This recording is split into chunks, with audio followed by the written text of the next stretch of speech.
برنامج كان والله هذا بلوضي وحوي منهجكي ولي بهركي بوجاكتي تابعنا دكسية هوسة أما دكسية هوسة فصل ككواد إلى فصل كأفراد فوحال صوص علي نقول دي أقول تجارب ها أو هركي جبدة أهل مرينا يو إن سامبل لقاتي oo gobolka Sanaag ahaan hadda tusaale markaan ku qaato 64 macallin oo kala 8 maado iyo 8 macallin baa waxa lagu eegayaa manhajkaasi cusub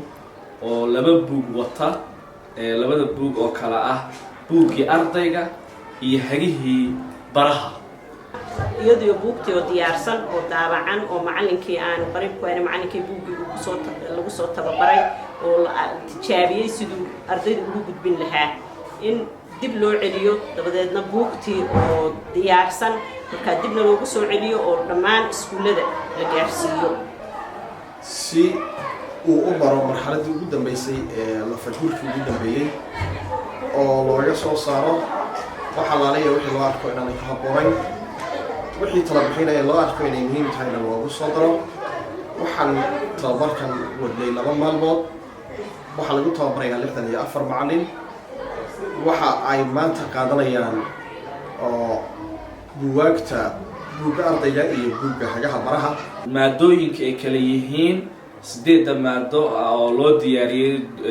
guud ahaan dugsiga hoose fasalka 1 ilaa 4 waxay kala yihiin مادة صومالية لغة صومالية صومالية عربية إنجليشكا محنكرا حسابتا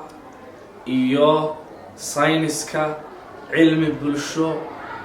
آرتس يتربية وسديد مادوية يعني سكولة أبو يعني قيادة مركا أي نفيرنو أدبي أسرسا وحا كود دالنا سيدي أي هيد سياسة وسعر حبرشة بطلان إن المكست أورير بطلان أو هلو حبرشة هيله إن أنا كوجارسينو جد هوستي سدوم شرب ميل كستو ديجان ولا دقيقة هاي إن أنا كوجارسينو حبرشة بوجاك تكست بوكس أو نوع عن هرو طابعنا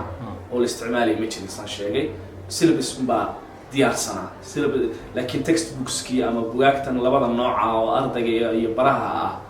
ما ديارسنين وكوي وري marka insha Allah waxaan rajaynaynaa in laga faa'iido doono waa buugaagta hadda iskuul walba hadda iskuulada tirooyin baan macallimiintana tiraan qaadanay waxa soo dhan waa sample laakiin hadda markii wax la approve gareeyo iskuuladii oo dhan baa adeegsanaya macallimiintii oo dhan maadooyinkay kala lahayn bay adeegsanayaan marka waa wax dadkii oo dhan